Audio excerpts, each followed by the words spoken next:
మీరు నోటీస్ చేసే ఉంటారు. Food prices, cab prices and కొన్ని ప్రొడక్ట్స్ ప్రైసెస్ యాపిల్‌లో ఎక్కువ చూపించి, ఆన్‌లైన్‌లో తక్కువ చూపిస్తాయి. ఈ ప్రైసెస్ ఏవైతే ఉన్నాయో అవి ఎందుకంటే ఫ్లక్చుయేట్ అయ్యాయి. దీనికి క్లియర్ రీజన్ ఏ యాప్ కానీ, ఏ కంపెనీ కానీ క్లియర్‌గా చూపించదు. అవును, మీరు యూజ్ చేసే ఆపరేటింగ్ సిస్టమ్‌ని బట్టి ప్రైసెస్ అనేవి చూపిస్తాయి. బట్ యాక్చువల్‌గా ఆల్గోరిథం అయితే చాలా ఫ్యాక్టర్స్ పైన డిపెండ్ అయి ఉంటుంది. లైక్ ఏరియాలో ఉన్న డిమాండ్‌ని బట్టి, సప్లైని బట్టి. కానీ పీపుల్ ఏం నోటీస్ చేస్తున్నారంటే ఆన్‌లైన్‌లో తక్కువ చూపించి, యాపిల్‌లో ఎక్కువ చూపిస్తుందని. అండ్ ఇది ఏదైతే ఉందో అది ఇల్లీగల్ అయితే కాదు. ఎందుకనంటే as per the reports iOS users అయితే 2.5 టైమ్స్ ఎక్కువ స్పెండ్ చేస్తారు ఆండ్రాయిడ్ యూజర్స్ కంటే. వాళ్ళకేం తెలుసు సడన్ గా ఎక్కువ ఫోన్స్ అయితే ఈఎంఐలో ఉన్నాయని. అండ్ మీకు తెలియనిది ఏంటంటే ఐఓఎస్ యాప్ని మెయింటైన్ చేయడానికి ఎక్కువ పే చేస్తారు కంపేర్ టు ఆండ్రాయిడ్ యాప్. ఒకవేళ మీరు ఐఓఎస్ యూజర్ అయితే మీకు కూడా చాలా ప్రొడక్ట్స్ పైన అయితే ప్రైస్ అనేది ఎక్కువ చూపిస్తుంది. బట్ దీన్ని అయితే మీరు కంప్లైంట్ చేయొచ్చు కన్స్యూమర్ కోర్టులో. కంపెనీ అయితే మీ ముఖం మీద ఫ్యాక్స్ ఇలా పడేస్తుంది.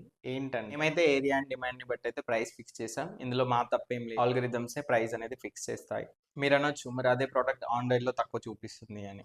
అండ్ మా ఆల్గరిథం ఇది కూడా ట్రాక్ చేస్తుంది యూజర్ స్పెండింగ్ యూసేజ్ అనేది ఎలా ఉంది అండ్ దాన్ని బట్టి ప్రైస్ అనేది షో చేస్తుంది, విచ్ ఇస్ నాట్ ఇల్లీగల్.